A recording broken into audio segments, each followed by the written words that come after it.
Jakarta Barat tidak pernah benar-benar tidur. Meski lampu jalan menyala redup dan warung kopi tutup setengah pintu, napas kota tetap berat. Dari balik gang-gang sempit dan lorong gelap kolong tol, denyut kehidupan tetap berdebar, bukan oleh cinta atau harapan, tapi oleh rasa takut. Di malam-malam seperti itu, suara motor dengan knalpot glong bisa berarti dua hal, anak muda ugal-ugalan, atau kedatangan para penagih utang. Di bawah flyover Tomang, dua sosok berjaket kulit hitam berdiri di samping mobil Avanza berplat ganda. Mereka tak berbicara, hanya merokok dalam diam, menatap ke arah kios-kios yang sudah digembok. Salah satu dari mereka, si botak dengan tato kalajengking di leher, memeriksa layar ponselnya. Alamat terakhir korban hari ini belum sempat dikunjungi. Sudah hampir tengah malam, tapi bagi mereka, jam kerja baru dimulai ketika kota mulai lengang. Di tempat lain, di markas ormas lokal di daerah Krendang, obrolan di pos ronda malam itu berubah muram ketika berita pemukulan seorang pedagang pecel lele beredar. Video berdurasi 36 detik memperlihatkan dua pria menendang gerobak, mengangkat kerah baju si pedagang, lalu memukulinya sambil meneriakkan ancaman soal cicilan motor. Wajah si pedagang babak belur, dan teriakan anak perempuannya jadi latar belakang yang menghantui. Ini sudah kelewatan, gumam Bang Andra, ketua ormas yang dikenal tegas tapi tenang. Andra tahu batasnya. Ormas tak selalu bersih, mereka juga main kasar kalau perlu. Tapi bagi Andra, ada garis merah, jangan sentuh rakyat kecil di tanah ini. Dan malam itu, garis merah itu dilangkahi tanpa permisi. Kita nggak bisa diem aja, katanya pada anak-anak buahnya. Kalau mereka pikir bisa main pukul di tanah kita, berarti mereka belum kenal Jakbar. Sementara itu, suara sirene lewat begitu saja di kejauhan. Polisi datang terlambat seperti biasa, bukan karena malas, tapi karena tahu, dalam konflik semacam ini, intervensi justru bisa memperkeruh keadaan. Sudah jadi rahasia umum bahwa beberapa debt collector punya backing kuat. Dan sebagian ormas, mereka punya backing lain. Kekuasaan di kota ini seperti jaring laba-laba, tak kasat mata, tapi mematikan kalau disentuh sembarangan. Di dalam mobilnya, Vano Taring Besi, pemimpin kelompok debt collector terbesar di wilayah barat, menyaksikan video yang sama. Ia hanya tersenyum kecil, tidak karena senang, tapi karena tahu itu akan memancing reaksi. Biarkan mereka panas, katanya pada anak buahnya. Kalau mereka mau perang, kita kasih perang. Tapi dengan aturan kita, Jakarta Barat malam itu bukan lagi sekadar kumpulan kampung padat, pasar basah, dan jalur busway. Ia telah berubah jadi papan catur, dan para bidaknya mulai bergerak perlahan, satu demi satu. Tak ada yang tahu siapa akan jadi korban pertama, tapi semua sadar, perang sudah di depan pintu. Dan kota ini, seperti biasa, hanya akan menonton, sambil berdarah dalam diam. Pagi itu, kabut Jakarta belum sepenuhnya menguap ketika Mak Eni menemukan gerobak pecel lele anaknya terguling di depan rumah kontrakan. Darah di tanah masih basah, bercampur dengan sambal tumpah dan nasi dingin yang terinjak-injak. Tak ada suara ayam atau tawa bocah pagi ini, hanya isak pelan dari cucunya yang memeluk erat lututnya di pojokan. Tino, anak Mak Eni, masih di IGD dengan rahang retak dan mata kanan lebam membiru. Semua orang tahu siapa pelakunya. Dan semua orang tahu, tak akan ada laporan polisi yang bisa menyelamatkan mereka. Di markas Ormas Krendang, layar proyektor menunjukkan ulang video pemukulan itu. Sekarang dengan slow motion, suara dentuman sepatu menghantam tubuh Tino diputar berulang kali. Anak-anak muda ormas duduk tegang, sebagian mengepal tangan, sebagian lagi sudah mulai menyiapkan golok yang selama ini hanya pajangan. Bang Andra berdiri di depan mereka, matanya tak berkedip. Kita bukan preman, kita pelindung. Tapi kalau pelindung diem, yang diinjak makin banyak, katanya, suaranya datar tapi mengguncang. Sore harinya, bendera ormas dikibarkan di tiang bambu di sudut pasar. Sebuah tanda tak tertulis, wilayah ini dalam pengawasan. Siapapun yang bukan dari sini, sebaiknya berpikir dua kali untuk lewat. Tapi peringatan itu tak sampai ke telinga kelompok Vano. Atau mungkin sampai, tapi sengaja diabaikan. Dan saat dua penagih utang bermotor masuk ke area itu menjelang maghrib, aroma darah sudah menggantung di udara. Mereka dihentikan di depan warung kopi. Cari siapa, Bang? Tanya salah satu anggota ormas yang sedang duduk. Ketika si debt collector menunjuk nama dan alamat korban selanjutnya, semua langsung berubah. Cangkir kopi ditaruh, kursi plastik disingkirkan. Tak lama, teriakan pertama pecah, disusul suara besi menghantam helm. Salah satu penagih sempat lari, tapi yang satunya tak seberuntung itu. Ia terkapar di depan gerobak tahu bulat, wajahnya tak dikenali lagi karena hantaman botol dan kayu. Berita tersebar seperti api liar. Warga merekam dari lantai 2 kontrakan dan menyebarkannya ke media sosial. Malam itu, tagar-tagar Perang Jakbar mulai trending. Komentar-komentar terbagi dua, yang menyalahkan ormas karena main hakim sendiri, dan yang membela mereka sebagai pahlawan rakyat kecil. Tapi di balik layar, kedua kubu tahu, ini bukan soal benar atau salah. Ini soal harga diri, dan darah pertama sudah ditumpahkan. Vano menerima kabar anak buahnya dirawat dengan luka parah dan gigi rontok. Ia tak marah, ia tersenyum. Akhirnya mereka tunjukkan taringnya, ucapnya pelan. Tangannya mengetuk-ngetuk meja kayu dengan irama pelan, seperti menghitung detik sebelum badai datang. Ia mengangkat telepon satunya, menghubungi seorang yang hanya ia sebut Bang Toha. Aktifkan anak-anak dari Cengkareng. Kita masuk lewat belakang, tanpa suara, tapi sekali masuk, jangan keluar sampai ada yang mati. Sementara itu, di pos ronda Krendang, anak-anak ormas mulai berjaga dengan serius. Ada yang menyamar jadi tukang parkir, ada yang berdiri di atap rumah. Mereka tahu serangan balik pasti datang. Dan ketika malam kembali turun, Jakarta Barat kembali jadi medan perang yang tak dinyatakan. Tak ada sirene, tak ada polisi, hanya mata yang mengintai dan tangan yang menggenggam senjata di balik jaket. 3 hari setelah pemukulan balasan di Krendang, Jakarta Barat seolah bernafas lewat lubang kecil. Warung-warung buka setengah hati, pedagang kaki lima enggan menggelar dagangan, dan suara tukang bakso pun mendadak jarang terdengar. Di jalan-jalan sempit, bisik-bisik makin kencang. Sudah ada yang ngilang di Daan Mogot, katanya debt collector yang nyamar jadi Gojek. Wajah-wajah pendatang diawasi ketat. Setiap motor dengan plat dari luar wilayah jadi sasaran tatapan dingin. Di sebuah rumah semi permanen yang disulap jadi markas, Bang Andra duduk dikelilingi para ketua wilayah ormas dari 5 kelurahan. Tak ada yang berbasa-basi. Ini bukan lagi soal satu anak dipukul, kata Andra dengan suara dalam. Ini soal mereka nginjek harga diri kita. Mereka pikir Jakarta Barat ini kebun binatang tempat mereka bisa masuk, makan, lalu pergi sesuka hati. Kita tunjukkan, kita bukan binatang yang bisa diatur. Meja digedor, 3 gelas kopi tumpah. Semua sepakat, 5 kelurahan ditutup. Debt collector dilarang masuk. Spanduk merah hitam terbentang di perbatasan-perbatasan wilayah ormas. Penagih utang haram masuk. Di kolong flyover, anak-anak muda jaga malam dengan HT dan batangan besi. Mereka tak main-main. Bahkan warga yang punya utang pun mulai melapor ke pos ormas, minta perlindungan. Ketakutan berubah jadi kebanggaan. Tapi euforia itu tak berlangsung lama. Vano tahu ia sedang diuji. Ia tidak membalas dengan kekerasan. Langsung. Belum. Sebaliknya, ia mainkan kartu lamanya, ketakutan. Ia kirim 2 orang anak buah ke pasar sebagai umpan, tak bersenjata, hanya menanyakan alamat. 2 jam kemudian, tubuh salah satunya ditemukan di gat dengan leher patah. Video penganiayaan beredar di grup WhatsApp internal ormas, siapa yang menyebar, tak ada yang tahu.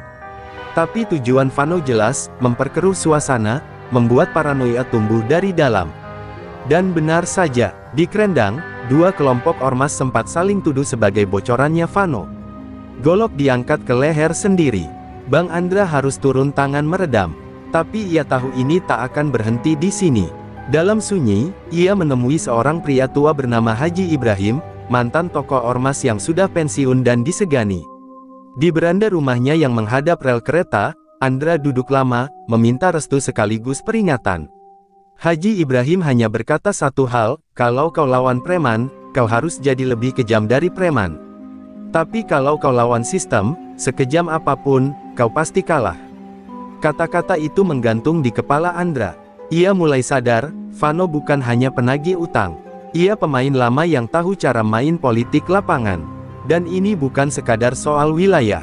Ini soal dominasi, soal siapa yang layak mengatur denyut nadi Jakarta Barat. Malamnya, Andra kumpulkan orang-orang kunci dan berkata dengan dingin, kita bikin satu malam di mana Jakarta Barat benar-benar gelap. Satu malam tanpa ampun. Kalau mereka mau perang, kita hantam duluan. Tapi bukan di jalanan. Kita sikat tempat mereka ngumpet, tempat mereka nyimpan uang, tempat mereka merasa paling aman. Biar mereka tahu, tembok kami bukan untuk ditabrak. Dan begitu perintah itu keluar, tak ada yang pulang malam itu. Peta lokasi, nama-nama penting, dan titik gudang debt collector mulai disusun. Jakarta Barat telah menetapkan pendiriannya, ini bukan perlawanan. Ini deklarasi perang. Malam itu, langit Jakarta Barat tampak murung. Gerimis turun pelan, seolah memberi restu atas kekacauan yang akan terjadi. Di titik-titik yang sudah direncanakan, pasukan ormas menyebar diam-diam. Mereka tidak lagi hanya bawa golok dan HT, tapi kini juga membawa cat semprot, rantai baja, bahkan bom molotov rakitan. Mereka bukan pasukan terlatih, tapi mereka punya satu hal yang membuat mereka berbahaya, kemarahan yang tak bisa ditahan. Pukul 1.24 dini hari, markas kecil kelompok debt collector di Jelambar diserbu. Tanpa aba-aba, kaca depan dihancurkan, motor-motor dibakar, dan satu orang penjaga yang ketiduran dilempar keluar jendela. Ini baru permulaan, teriak salah satu anggota ormas sambil menyiram bensin ke dalam ruangan. Api menyala cepat, menerangi gang sempit seperti obor perang. Serangan serupa terjadi serentak di dua lokasi lain. Semua berlangsung dalam waktu kurang dari 1 jam. Vano menerima kabar itu dengan kepala dingin. Di depan layar CCTV yang menunjukkan salah satu gudangnya dilalap api, ia hanya merokok pelan. Akhirnya mereka keluar kandang, gumamnya. Tapi ia sudah menyiapkan balasan. Tak pakai anak-anak muda ugal-ugalan. Ia mengaktifkan satuan lamanya, tim khusus yang dulu dibentuk dari mantan tentara bayaran dan petarung jalanan. Mereka datang tanpa banyak bicara, langsung ambil motor dan bersiap memburu para pelaku. Serangan balik dimulai sore hari berikutnya. Konvoi 6 motor dan 2 mobil hitam menyusuri jalan Daan Mogot, berhenti di depan warung yang diduga markas ormas kecil. Mereka turun cepat, menyapu tempat itu dalam 5 menit, 5 orang luka berat, 1 pemuda tak sadarkan diri karena dihantam gagang senjata api. Tak ada yang mati, tapi pesan sudah sampai, kami tak tinggal diam. Mayat bisa jadi konsekuensi berikutnya. Suasana di jalanan pun berubah. Warga yang tadinya hanya menonton dari balik jendela kini mulai takut keluar rumah setelah maghrib. Pedagang gulung tikar lebih awal. Pos ronda tak lagi jaga, karena pos-pos itu jadi sasaran empuk lemparan batu atau molotov. Polisi, sekadar lewat. Mereka tahu kalau masuk terlalu dalam, mereka bisa terseret dalam perang yang lebih besar dari kewenangan mereka. Titik puncaknya terjadi di bawah flyover Grogol. 2 kelompok berpapasan secara tak sengaja, konvoi motor ormas dan rombongan mobil debt collector saling tatap. Tak ada waktu bicara, bentrokan pecah begitu saja. Helm dan rantai beterbangan, suara besi beradu memecah malam. Seorang debt collector tertusuk di perut, sementara salah satu anggota ormas tergeletak tak bergerak di atas trotoar dengan kepala berdarah. Api dari motor terbakar menjilat aspal, membuat malam itu seperti neraka kecil di tengah kota. Ketika polisi datang, yang tersisa hanyalah sisa asap, darah mengering, dan warga yang mengintip dari sela-sela pintu. Tidak ada satupun pelaku yang tertangkap. Tapi bagi kedua kubu, ini bukan kekalahan, ini cuma babak awal. Flyover Grogol malam ini jadi titik sejarah, kata Andra kepada anak buahnya. Darah mereka udah jatuh di tanah kita. Dan itu artinya kita tak akan pernah berhenti sampai mereka lenyap dari peta Jakbar. Vano pun tak tinggal diam. Di ruang bawah tanah sebuah gudang tua di Kalideres, ia memanggil seluruh ketua regu. Perang ini bukan cuma soal wilayah, ucapnya pelan. Ini soal siapa yang pantas ditakuti di Jakarta Barat. Dan sekarang, kita buat mereka mengerti, siapa yang mereka ajak main api. Nama aslinya Ivan Surya, tapi di jalanan, dia hanya dikenal sebagai Vano Taring Besi, julukan yang lahir sejak ia mematahkan rahang seorang preman hanya dengan gagang besi panjang. Di dunia hitam penagih utang, Vano bukan sekadar pemimpin, ia mitos hidup.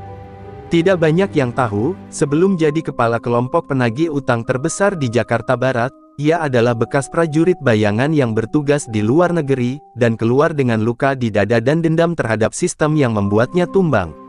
Malam itu, di ruang sempit tanpa jendela, Vano duduk menatap foto anaknya yang lama tak ia temui. Kalau perang ini bisa selesai tanpa darah, aku akan pilih itu, katanya pelan, nyaris seperti bicara pada dirinya sendiri. Tapi ia tahu, lawannya bukan orang yang bisa diajak damai. Bang Andra mungkin punya prinsip, tapi pasukan di bawahnya sudah terbakar amarah. Tak bisa dikendalikan, tak mau berhenti. Kalau begitu, kita kasih mereka mimpi buruk yang tak bisa mereka bangun darinya.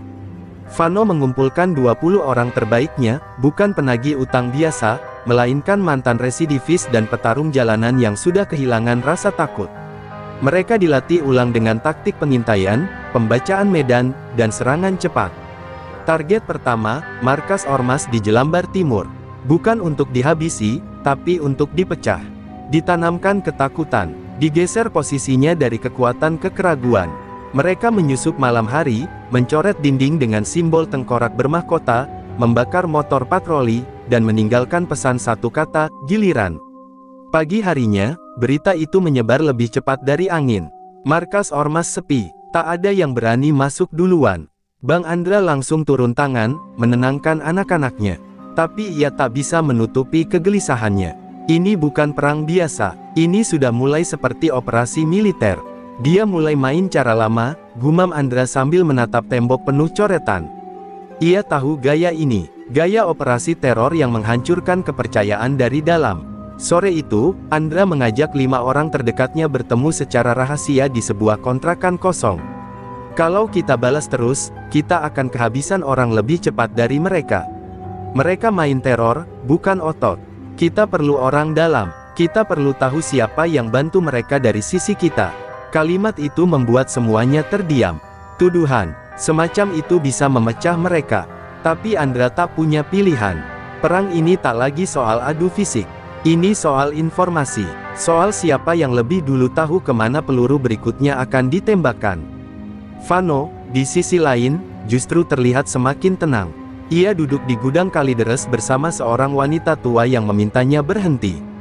Ibunya, Ivan, kamu bukan anak yang aku besarkan untuk bunuh orang. Tapi Vano hanya menjawab pelan, aku bukan membunuh, Mak. Aku cuma bertahan hidup di kota yang semua orang siap menikahmu dari belakang. Tatapan ibunya kosong, seperti sudah kehilangan putra sejak lama. Tapi ia tak menangis. Ia tahu, anaknya kini bukan lagi anak. Malam itu, Vano memutuskan untuk turun langsung. Besok, aku sendiri yang masuk ke kerendang, katanya. Anak buahnya terdiam. Mereka tahu, jika sang taring besi bergerak, maka malam itu akan jadi malam paling gelap dalam sejarah Jakarta Barat. Ini bukan lagi sekadar bentrok ormas dan debt collector. Ini akan jadi simbol, dan semua yang terlibat, akan diingat, baik sebagai pahlawan, atau sebagai korban. Jam menunjukkan pukul 0.17 saat deru motor tanpa lampu memasuki wilayah kerendang. 6 motor melaju pelan, nyaris tak bersuara, seperti bayangan hantu yang menyelinap di gang sempit. Di tengah rombongan itu, Vano memimpin sendiri, mengenakan jaket hitam lusuh dan helm tanpa visor. Matanya menyapu setiap sudut jalan yang sunyi. Malam itu, Jakarta Barat seolah menahan napas. Semua tahu ada sesuatu yang akan pecah. Hanya waktu yang belum memberi aba-aba. Di salah satu pos ormas, 3 anak muda berjaga sambil bermain domino. Tak satu pun dari mereka sadar bahaya mendekat. Dalam hitungan detik, ketenangan berubah jadi kekacauan. Vano dan timnya menyerbu cepat, bukan untuk membunuh, tapi membuat pesan yang keras. Kayu baseball menghantam lutut, rantai membelit leher, dan 1 orang dilempar ke selokan dalam kondisi setengah sadar. Di dinding pos, mereka menulis besar-besar dengan darah, "Aku datang." Tak ada suara tembakan, tak ada sirene, tapi suara itu menyebar lewat mulut ke mulut lebih cepat dari peluru. Kerendang geger, warga keluar rumah, menjerit, sementara beberapa anggota ormas berlarian ke markas induk. Bang Andra berdiri di depan bendera ormas, matanya merah. Dia sudah berani masuk ke jantung kita, katanya pelan. Malam ini, kita buktikan, bahwa darah kami tak akan tumpah sia-sia. Andra memanggil 20 orang terbaiknya. Mereka tak lagi menunggu Vano keluar. Mereka bergerak untuk mengurung, memburu, dan menghabisi. Dalam strategi kilat, 3 kelompok bergerak melingkar, menyisir gang dan lorong. Tapi Vano sudah memperhitungkan segalanya. Ia dan timnya bergerak cepat, menyebar, lalu menghilang ke arah kali kerendang, menyeberang lewat jembatan kecil yang sudah ia petakan sejak 2 minggu lalu. Mereka masuk dan keluar tanpa bisa disentuh. Di titik ini, perang berubah bentuk. Bang Andra tak lagi bisa menjamin wilayahnya aman. Kecurigaan mulai tumbuh. Kenapa mereka bisa tahu jalan tikus? Siapa yang kasih tahu lokasi pos? Dalam sunyi, Andra menatap wajah anak-anak buahnya satu persatu. Ia sadar, pengkhianat mungkin bukan dari luar, tapi dari dalam lingkaran sendiri. Paranoia mulai menggerogoti. Sementara itu, Vano kembali ke markas dengan satu trofi kecil, bendera ormas Krendang yang ia sobek dari tiangnya. Ia letakkan di meja dengan pelan. Kita baru mulai, katanya pada pasukannya. Mereka pikir bisa mengusir kita dengan teriakan. Kita beri mereka pelajaran, bahwa kota ini tak tunduk pada simbol, tapi pada ketakutan. Suara angin malam menggesek pintu kayu, seperti nyanyian kematian yang belum selesai dinyanyikan. Di ujung malam, seorang pemuda ormas ditemukan gantung diri di depan musola. Surat kecil ditemukan di saku bajunya, "Maaf, aku bocorkan jalur. Aku takut." Isinya sederhana, tapi efeknya seperti bom waktu. Andra membaca surat itu dengan tangan gemetar. Dunia runtuh tak dengan ledakan, tapi dengan bisikan pengkhianatan. Dan malam itu, Krendang benar-benar menjadi hitam, bukan karena lampu mati, tapi karena kepercayaan telah musnah. Pagi itu, Krendang tak seperti biasanya. Tak ada suara musik dari warung, tak ada obrolan pagi di depan rumah. Semua diam. Kematian seorang anggota ormas karena bunuh diri bukan sekadar tragedi, itu pengkhianatan yang membekas di dinding-dinding pikiran mereka. Bang Andra duduk termenung di beranda markas, memandangi surat yang masih basah oleh embun dan darah. "Anak itu baru 2 minggu gabung," ucapnya lirih. Tak seorang pun menjawab, bahkan udara pun enggan bergerak. Di sisi lain kota, Vano menatap layar CCTV yang menampilkan jalan-jalan Krendang dari sudut tersembunyi. Ia tahu apa yang telah terjadi, dan meski wajahnya tak berubah, matanya bicara lebih banyak kelelahan. "Aku tidak ingin dia mati," katanya pada Tony, tangan kanannya. "Tapi ini perang, dan perang tidak pernah adil." Tony mengangguk, tapi dalam hati ia bertanya, berapa banyak lagi nyawa yang harus dibayar untuk membuktikan siapa yang paling ditakuti. Sore harinya, ormas menggelar pemakaman dengan penjagaan ketat. Tapi itu bukan sekadar upacara kematian. Itu deklarasi. Di hadapan nisan sederhana, Bang Andra berdiri dan berkata keras, "Darah anak ini tidak akan jatuh percuma. Kita akan buktikan, siapa yang pantas memimpin jalanan Jakarta Barat." Dan itu bukan pengecut bersenjata kamera dan bayangan. Suara sorak membuncah. Emosi meledak. Mata mereka tak lagi memantulkan rasa takut, hanya balas dendam. Beberapa jam setelah pemakaman, 3 orang debt collector diculik dari sebuah bengkel di Jelambar. Tubuh mereka ditemukan tergantung terbalik di bawah jembatan Selipi, wajah mereka dilukis dengan cat semprot merah, bayar darah dengan darah. Vano menerima pesan itu dengan rahang mengeras. Ia tahu, ini bukan sekadar pembalasan. Ini tantangan langsung. Mereka tak lagi bermain strategi. Mereka ingin perang terbuka. Namun saat Vano hendak mempersiapkan serangan balasan, sebuah kabar mengejutkan datang, markas utamanya di Kalideres diserbu. Tidak oleh ormas, tapi oleh polisi. Entah dari mana datangnya laporan, tapi semua dokumen, uang, bahkan senjata disita. "Kita dibocorkan," desis Vano. Ia memandangi anak buahnya satu persatu. Untuk pertama kalinya dalam bertahun-tahun, ia merasakan sesuatu yang nyaris asing, dikhianati. Di tempat lain, Andra menyambut kabar itu dengan senyum kecil yang nyaris tak terlihat. Ia tidak menyuruh polisi menyerbu, tapi ia tahu siapa yang melapor. Seorang informan yang disusupkan sejak lama, yang baru aktif ketika waktu sudah tepat. "Vano akan goyah," kata Andra. Dan saat orang seperti dia goyah, dia bisa jadi lebih buas. Atau, lebih ceroboh. Tapi di tengah semua itu, seorang anak kecil berumur 11 tahun duduk di pinggir jalan, memeluk jaket lusuh milik ayahnya, seorang debt collector yang tak pernah pulang sejak 2 hari lalu. Anak itu tak tahu siapa lawan siapa. Yang ia tahu, ayahnya selalu bilang, "Papa kerja cari uang, bukan cari musuh." Tapi sekarang, dunia sudah terlalu bising oleh suara dendam, hingga tak ada ruang bagi kebenaran sederhana seperti itu. Jakarta Barat malam itu kembali dingin. Tapi bukan karena hujan. Karena ada sesuatu yang jauh lebih menusuk dari air, bau darah yang belum mengering, dan rasa kehilangan yang tak bisa ditebus oleh apapun, bahkan oleh kemenangan. Malam di Jakarta Barat mulai kehilangan bentuk. Jalanan tak lagi jadi pemisah antara wilayah kekuasaan, tapi berubah menjadi ruang abu-abu yang bisa menelan siapa saja. Batas antara kawan dan lawan mulai kabur. Banyak yang memilih diam, bahkan beberapa ormas kecil mulai menyingkir dari konflik karena takut terseret dalam spiral kehancuran yang semakin liar. Tapi dua nama tetap berdiri di atas reruntuhan, Andra dan Vano, dua kutub, dua bayangan yang sama-sama terbakar dalam bara yang mereka nyalakan sendiri. Vano kehilangan banyak hal sejak penggerebekan itu. Gudangnya porak-poranda, dana operasional dibekukan, dan yang paling parah, kepercayaan pasukannya mulai retak. Beberapa memilih keluar, menyisakan hanya mereka yang benar-benar loyal, atau yang terlalu dalam untuk mundur.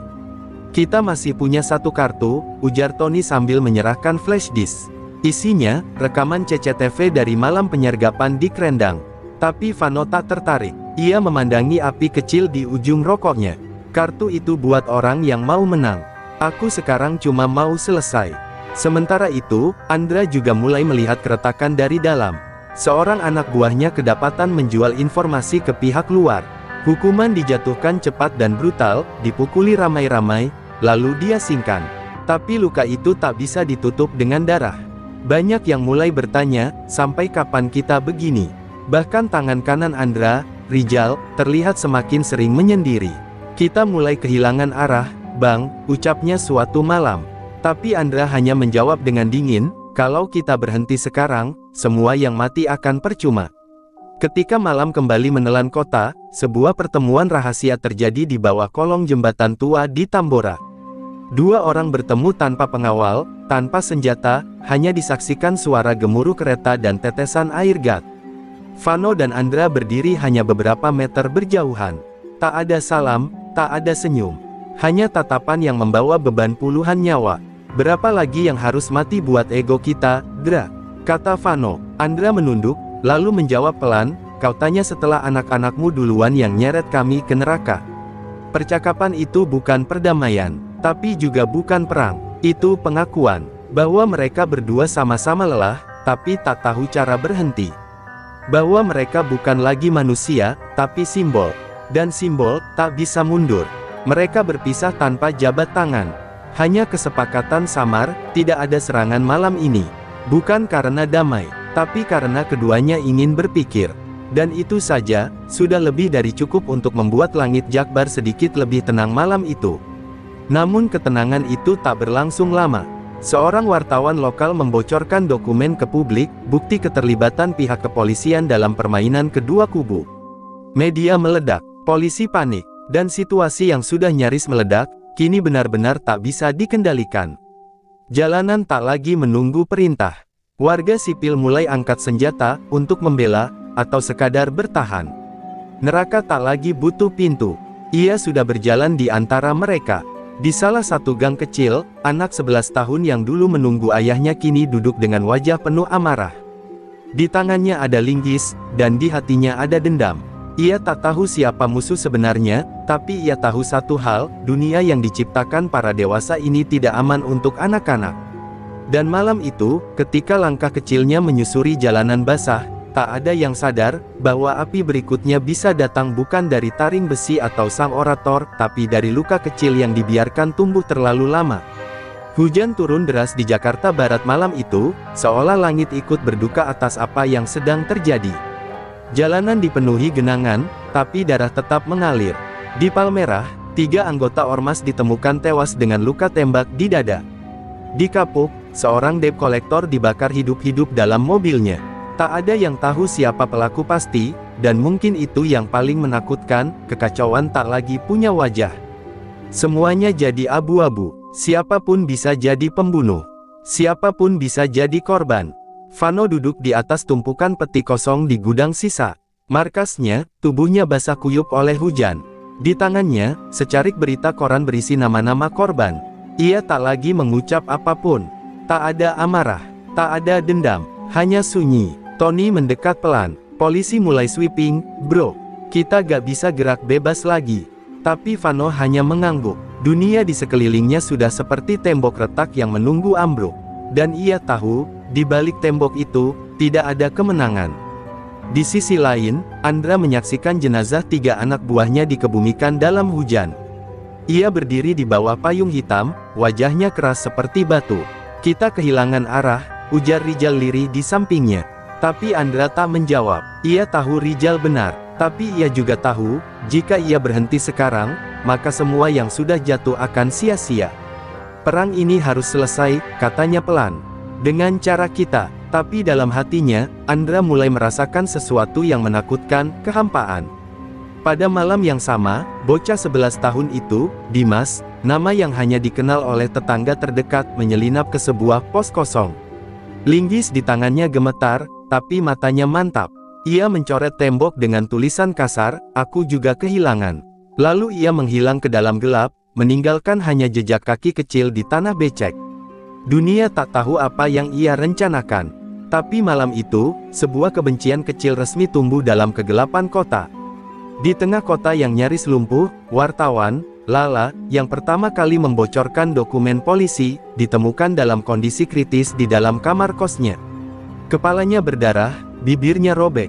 Sebelum pingsan, ia sempat menulis di dinding dengan darah, "Bukan cuma mereka. Ada yang lebih besar." Kalimat itu cukup untuk menggemparkan media, tapi juga memunculkan ketakutan baru, bahwa konflik ini bukan soal Vano atau Andra saja, tapi bagian dari permainan yang lebih dalam, lebih gelap, dan jauh lebih terencana. Di antara semua kekacauan itu, Tony, yang selama ini setia di sisi Vano, mulai bertanya-tanya. "Bro, kita cuma pion, ya?" Vano tak langsung menjawab. Ia menatap keluar jendela, ke arah hujan yang menutupi dunia. "Kalau ini papan catur, berarti ada raja yang bersembunyi di balik semua ini. Dan kita cuma disuruh saling makan." Tony diam. Ia tahu, ucapan itu bukan paranoia. Itu intuisi orang yang terlalu lama hidup dalam gelap. Dan malam pun berakhir tanpa bunyi. Tapi bukan karena damai, karena semua kelelahan. Karena semua mulai sadar, bahwa tak ada yang akan benar-benar menang. Mayat-mayat dikubur tanpa nama. Air mata sudah kering. Dan kota, tetap berdiri. Tapi tak lagi sama. Tak akan pernah sama. Jakarta Barat pagi itu terasa asing. Tak ada suara motor, tak ada bendera ormas berkibar, dan posko-posko debt kolektor kini kosong, ditinggalkan atau dibakar abis. Jalanan yang dulu panas oleh teriakan, kini dingin oleh bisu. Kota ini seperti kehilangan identitasnya, tak lagi tahu siapa yang menguasai, siapa yang dikalahkan. Hanya satu hal yang pasti, semua telah hancur, dan yang tersisa hanya puing dari ambisi dan ego yang menumpuk bertahun-tahun. Di rumah sakit rujukan di Grogol, Vano duduk diam di bangku pengunjung. Tangannya diperban, sebagian wajahnya lebam. Ia selamat dari sebuah ledakan kecil yang menargetkan dirinya 3 malam sebelumnya. Tapi yang membuatnya tak bisa tidur adalah kabar, Tony menghilang. Diduga diculik, atau kabur. Tak ada yang tahu pasti. "Gue pikir kita akan mati bareng," gumamnya, nyaris tak terdengar. Tapi tak ada yang menjawab. Karena pada akhirnya, semua orang memang pergi satu persatu. Sementara itu, di sebuah masjid kecil di Tambora, Andra berdiri memandangi langit subuh yang kemerahan. Ia sudah mencukur abis rambutnya, mengenakan peci putih, dan kini menjaga jarak dari dunia yang dulu ia kuasai. "Tuhan, jika semua ini salahku, ambil saja sisanya," katanya lirih. Tapi penyesalan, tak mengembalikan nyawa, tak menghapus nama-nama yang ia kubur dalam ingatannya. Tak ada mikrofon, tak ada masa, tak ada orasi. Hanya sunyi dan rasa kehilangan yang tidak bisa dia buang. Dimas, bocah kecil itu, kini duduk di trotoar depan sekolah yang tutup sejak kerusuhan. Di tasnya ada buku, tapi di sakunya masih terselip cutter kecil. Ia belum mengerti arti damai, tapi sudah sangat paham apa itu takut, apa itu dendam. Guru-guru tak kembali, teman-temannya pindah kota, dan ia kini sendirian, di dunia yang hanya mengajarkannya satu hal, kalau tak kuat, kau akan diinjak. Dan dalam hatinya, dendam itu belum selesai. Di sebuah kafe tua yang nyaris tutup, Lala, sang wartawan, duduk dengan luka yang belum sembuh. Matanya menatap jauh ke layar laptop, menulis laporan terakhirnya. Ini bukan hanya perang jalanan. Ini tentang sistem yang membusuk, dan orang-orang yang dijadikan alat. Tulisannya viral, tapi kali ini, tak ada sorakan. Tak ada debat, hanya kesadaran yang pelan-pelan tumbuh, bahwa kota ini tak butuh pahlawan. Kota ini butuh luka-lukanya diakui. Pemerintah mengirim aparat baru, tapi tak satu pun dari mereka paham medan, paham jiwa kota ini. Mereka hanya datang, berpatroli, dan pergi. Lalu datang lagi. Kota tetap hidup, tapi jiwanya belum pulih. Krendang, Jelambar, Kalideres, Tambora, semua menyimpan jejak perang yang terlalu besar untuk dilupakan. Tak ada tugu, tak ada peringatan, hanya cerita yang dibisikkan diam-diam dari mulut ke mulut, agar generasi berikutnya tahu, bahwa dulu, di kota ini, pernah terjadi neraka. Vano menghilang, Andra tak pernah muncul lagi di panggung ormas. Dan Tony, konon, terakhir terlihat di perbatasan Jawa Barat. Beberapa orang bilang mereka semua mati. Beberapa percaya mereka hanya menunggu waktu. Tapi satu hal yang pasti, tidak ada yang menang. Hanya kota yang diam-diam belajar, betapa mahalnya harga kekuasaan. Dan akhirnya, kota ini menjadi kota tanpa nama. Kota yang kehilangan wajah karena terlalu lama memakai topeng kekerasan. Kota yang tak bisa lagi membedakan antara yang membela dan yang menghancurkan. Tapi dari reruntuhan itu, satu suara kecil masih terdengar. Suara Dimas, bocah yang menatap langit sambil berbisik, "Kalau nanti aku besar, aku pastikan nggak ada anak kecil yang harus lihat bapaknya dibunuh." Sebuah janji kecil, di tengah kota yang besar, dan mungkin, satu-satunya harapan yang tersisa.